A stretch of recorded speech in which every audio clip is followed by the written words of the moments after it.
Welcome to Star Power, everyone, and today we're going to be taking a look at one of the biggest movies of 2016, and that is Batman v Superman: Dawn of Justice, directed by Zack Snyder.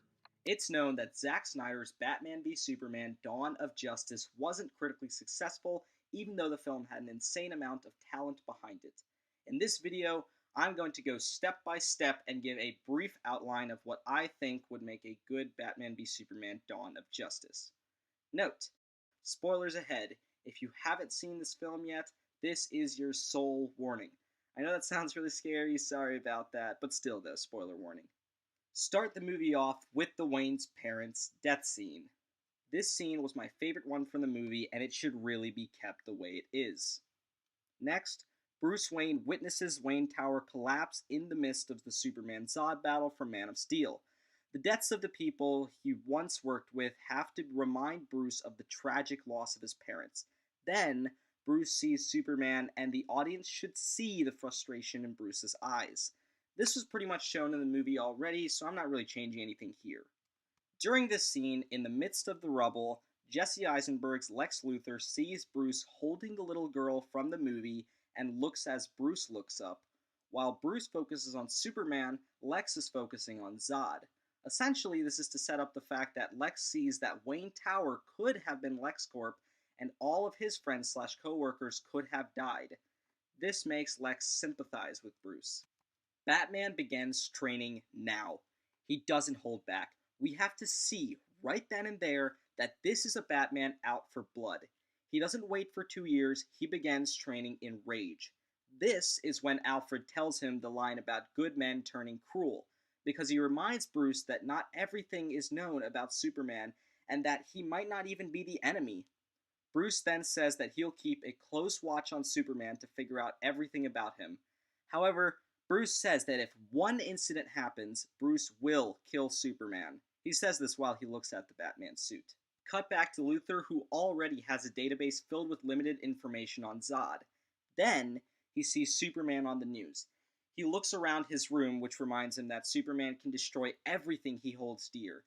This adds a sense of depth to Luthor's character and doesn't make him seem so blatantly psychotic and evil. I know Lois Lane calls Lex psychotic in the movie and that Lex somewhat denies this, but Lex's character doesn't give me anything else to go on except for the fact that he really is psychotic. If we see why Luthor is fearful of these gods amongst men, the audience will find the villain more compelling. Heck, people may even side with Luthor and see the conflict of Superman's existence.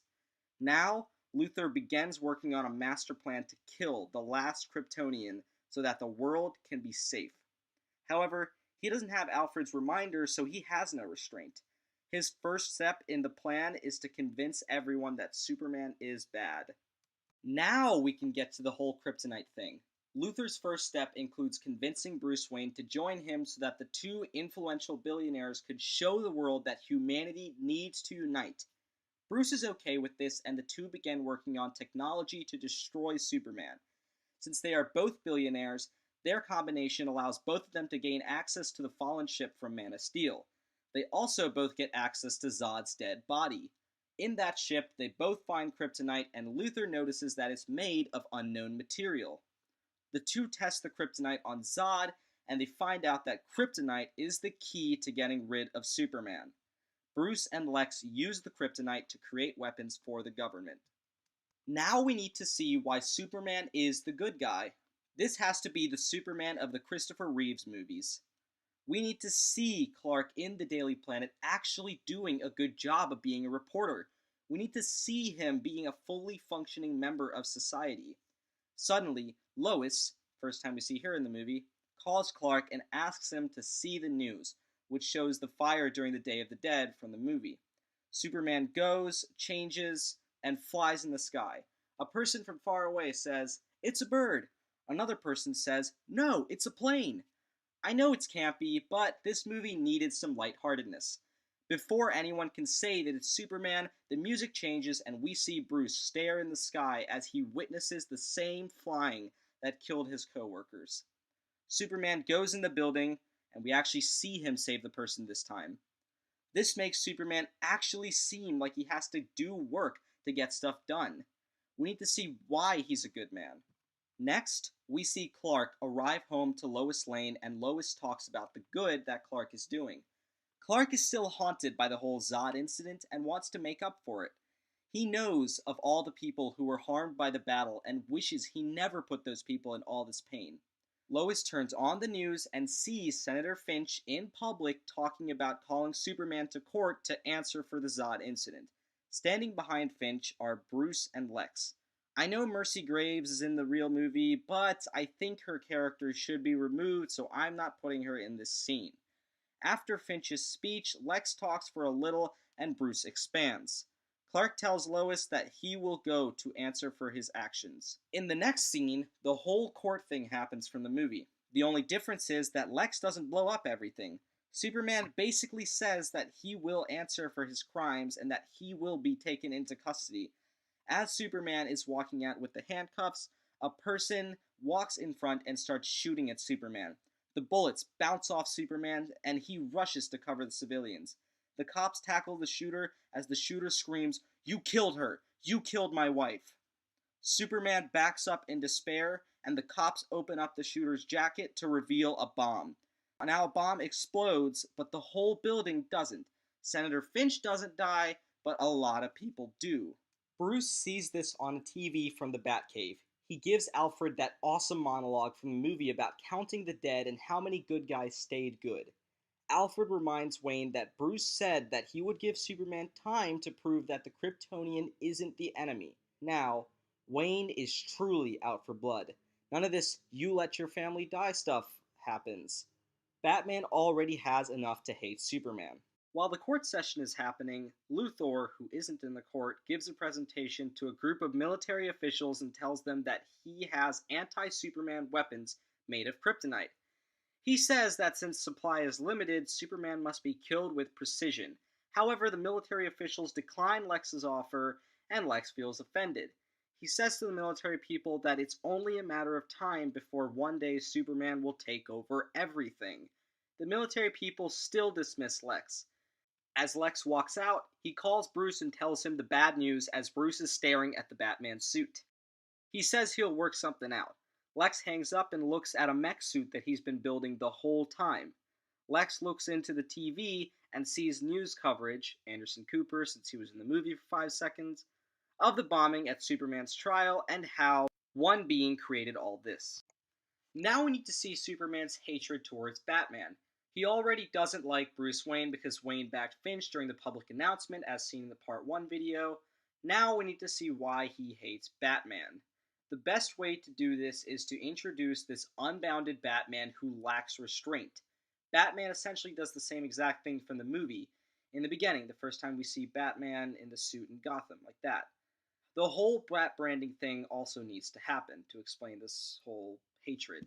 Clark, who is in the Daily Planet right now, reads the Bat branded Justice title on the news. Perry White lets Clark know that him and Lois need to cover the Lex Luthor party, the one from the actual movie. Clark and Lois go to the party in the night, and the two stand outside. They see Bruce Wayne walk out of his car, and Clark overhears Alfred speaking to Bruce through Bruce's earpiece and realizes that something's up when Bruce reminds Alfred to let Bruce know where to go. We don't know what Bruce is looking for yet. Alfred tells Bruce through the earpiece that the information should be in the basement. We don't know what information. Clark immediately follows Wayne after Clark tells Lois that she should cover Luthor's speech and that Clark will cover quotes from the famous people. Also, just for kicks, Diana Prince should be standing in the background of this gala. As Clark follows Bruce secretly going down the stairs, he keeps hearing Alfred giving directions over the earpiece. Eventually, Clark sees Bruce hook up a device to the servers in the basement of Lex's building, just like Bruce does in the movie. As Bruce travels back up, Clark makes sure that Bruce doesn't notice him. Bruce quickly walks into the crowd. Clark catches up to Bruce and quickly asks for a conversation. The two have a nice starter conversation. Bruce asks if he owns the Daily Planet, and that conversation has to do with Gotham City as a whole. Clark mentions that he's been out there once and that it's nice. Bruce mentions that he doesn't know what to think about nice places, considering any of the nice places can be destroyed. Then he says the line from the movie that every time Superman saves a cat out of a tree, Clark writes an editorial about an alien who can burn everything down. Clark responds by saying that Gotham's vigilante is no different and that Batman thinks he's above the law. Bruce also says the line about Gotham City's history of freaks dressed like clowns just for kicks. He then says to Clark that he knows he was being followed. Clark initially denies this, but then he admits. When Bruce asks why, Clark responds by saying that he's a huge fan of Wayne Industries and that he's always wanted to get an interview with Bruce Wayne himself. Wayne simply smirks. Right after this, Lex Luthor joins them and asks Bruce if the two could talk in private. Though Clark walks away, he still pays attention to the conversation. He overhears Lex say something about kryptonite tests on Zod's dead body and how it worked on a molecular level. Since Lex figured this out, he said he could create a higher concentration of synthetic kryptonite, but it might not be as powerful. Bruce says that he'll provide as much funds as he can. Clark now knows exactly how the two billionaires are plotting against him, and that gives him adequate hatred towards the two. After the conversation is over, Bruce goes to the basement and retrieves his device.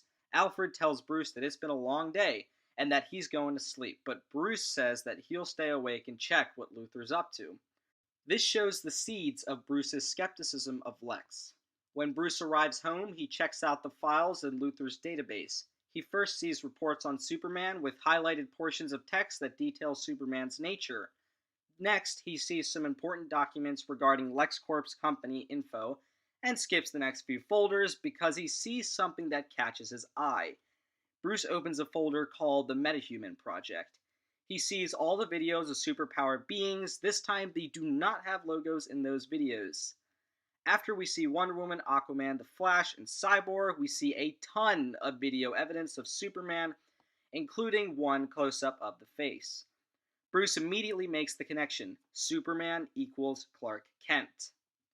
Bruce looks at an unfinished version of the armored Batman suit and knows what he has to do. He does research on Clark Kent and finds out about Clark's parents and all the articles on Superman that Clark wrote. The evidence stacks, and Bruce realizes that he has to destroy Clark Kent for the safety of the world.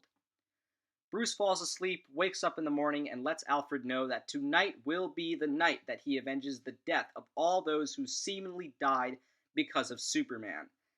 Alfred is actually on board at first, but then he sees multiple articles of Clark Kent and Superman on Bruce's computer. Bruce explains and Alfred goes back to lecturing Bruce. Bruce reminds Alfred of how his parents were killed and how many children had their parents killed because of Superman. Alfred says that he's buried enough of the Wayne family to have to go through burying another one. Bruce tells Alfred that this may be the last thing he does and it is worth it. The two finish the armored Batman suit and Bruce gets all of his kryptonite gear ready. Finally, Bruce goes outside and turns the bat signal on. Next, we see Lois Lane look up at the signal in the sky. She informs Clark, and Clark tells Lois that he has to see what's up. Clark takes off in his Superman costume. At the same time, we see Lex look at the bat signal. Lex says to himself, "Well, what do we have here? It's God versus man," or something like that, I don't know. Lex looks back at his workplace where we see a few robotic arms building something as sparks fly. Bruce is staring into the sky as he sees Superman flying towards the light. He sees Superman tower above him. The two stare at each other as the rain falls until Superman comes crashing down. Then Batman says, "Clark Kent, the Daily Planet reporter." Superman responds by saying, "Bruce Wayne? Now that's surprising. Tell me, why are you doing this?" Then Batman asks Superman, "You tell me, Clark, do you bleed?" Clark smirks and Bruce says, "You will." Superman flies into Batman and the two begin fighting. As they begin fighting, Lois Lane travels towards the signal, which actually gets shattered because of Superman's heat vision. Also, a LexCorp helicopter is getting coverage. This fight is practically the same fight from the movie. However, I would love for this scene to last much longer than it did in the actual movie. This longer fight scene is doable since I deleted a few scenes and saved a ton of time. It has to be unrelenting and fun to watch. Since Bruce's suit slightly contains kryptonite, the two are equally matched until Superman finally gets worn down by the kryptonite armor. The two fight and it results in Lois begging Bruce to stop beating up Superman just like how it was in the movie. At the end, Batman's mask is shattered, revealing Bruce Wayne's face to Clark and Lois. Bruce suddenly remembers his parents dying and how that felt like. He then realizes how he is on the verge of becoming morally bankrupt. He also remembers Alfred's whole speech about good men turning cruel and realizes that he has become the man he tried so hard not to be. This is supposed to be a heartbreaking moment for Bruce as we see him back up slowly and drop the kryptonite staff since he now sees what he has done to himself. Lois keeps talking to Clark to help Clark stay awake, and Clark keeps murmuring on about how he loves Lois. None of the Martha Kent Wayne stuff happens from the movie because I think that was a rather convenient reason for the two to stop fighting. I just didn't like that reason. Though Batman stopped beating up Superman, Superman eventually stops breathing.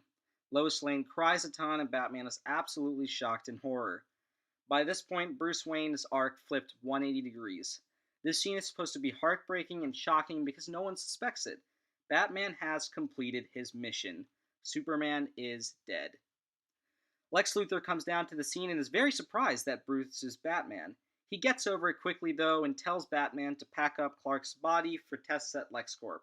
Bruce disagrees and says that Superman should be left alone. When Lex asks why, he says that Superman's defeat was what Bruce wanted for a year. Bruce responds by saying that there's no point since there are no more Kryptonians. Lex disagrees as he mentions his metahuman theory, which Bruce already knows about, and how there can be others. Lex asks Bruce to take Superman back to LexCorp, and Lex leaves. Long story short, Lois begs Bruce not to do it, and Bruce listens. Bruce, not in costume, goes to Lex's house to confront him about Lex's ulterior motives. Lex says that he just wants the world to be safe, but Bruce thinks that there is more to this. Bruce says that Lex's obsession with metahumans leads Bruce to believe that Lex is planning to create an army of Kryptonians for whatever reasons. Long story short, the conversation results in Lex running away from Bruce, going through a door and pushing a button to lock the door so Bruce can't reach him. Bruce calls Alfred to have his plane arrive, and the plane comes in an instant. Bruce hops in the plane and starts shooting down the entrance and windows. He suits up in an emergency gear, not a bat suit, but he has a utility belt and a rifle. It's somewhat like a thin exosuit, and he uses that to crash into Lex's house. As he looks up, he sees a suited up Lex Luthor in the armored suit from the comics. Yup, this one. Now, it's Batman v Luthor, and it's an epic throwdown that features Jesse Eisenberg's Luthor beating the crap out of Ben Affleck's Batman, and it all takes place in Luthor's giant estate. I know I'm really digressing for the movie now, but I personally like this more than the Doomsday Battle because that was just a CGI smorgasbord. In this set, there's a lot to play with, and no civilians die like how they did in Man of Steel. In the battle, Lex says to Bruce that the reason he wants to recreate Kryptonian strength is to prevent a future alien attack. When Bruce asks what attack, Lex says one is coming. The two continue fighting.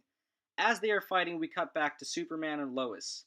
Lois notices the problem why Superman is unconscious and nearly dead. Batman's knuckles of kryptonite are stuck in Superman's chest. Lois carefully removes the kryptonite, and Superman breathes once more. Though he's exhausted and worn out, Superman is back. Lois tells Clark to rest, but Clark hears the battle raging over at Luthor's house. Now Superman goes to Luthor's house, and the three have an epic battle. When Superman hits Luthor, the LexCorp armor doesn't break. Luthor says something about the synthetic kryptonite he talked about with Bruce. Bruce, who is practically beaten, retreats and asks Alfred to send his suit. The suit arrives via the plane, and Bruce suits up as Batman, and the battle continues. I know it might not sound cool, but I can just imagine Zack Snyder using his skills to visually portray a magnificent and somewhat claustrophobic battle that is contained in solely Lex's house. The battle results in Lex losing and the house blowing up. By the time the police arrive, Batman is gone. Superman hands over Lex to the police. Clark and Bruce aren't friends, but Bruce shows Clark that LexCorp files on the metahuman theory. The two decide that they need to find these people and bring them together to fight the future battles that will pose a threat to Earth. There are some ending scenes. Bruce talks to Alfred and Clark Kent talks to Lois, but the last scene is of Lex Luthor in prison. The lights turn off and Batman appears. Lex says the whole thing that the bell has been run and that he's hungry, a reference to either Darkseid or Steppenwolf's arrival. We don't know yet, but we will. So that's my rewrite of Batman v Superman Dawn of Justice. I know the first thing that someone is going to bring up is the lack of Wonder Woman. Here's my answer. While I thought Wonder Woman was fine in the movie, she's pretty much only in it for fan service. And also, the other thing that I think a lot of people are going to bring up is the warehouse scene. However, I'm pretty sure with the whole bat branding thing, when Batman is unbounded, unrestrained, that would be actually a, I think, better warehouse scene to put in. There could be a warehouse of bad guys, Batman would have to fight them, and that would be the introduction to an unbounded Batman. Considering in the ultimate cut of the film, it's actually pretty darn unrestrained. I thought that was really, really unbounded in terms of a Batman scene. I made this fake plot so that the movie could be more accessible to general audiences, but a few nods to comic fans are added in there. So what do you think about this plot? Do you like it more than the real Batman v Superman? Feel free to let me know in the comments section below. Thank you. This is Star Power, signing off.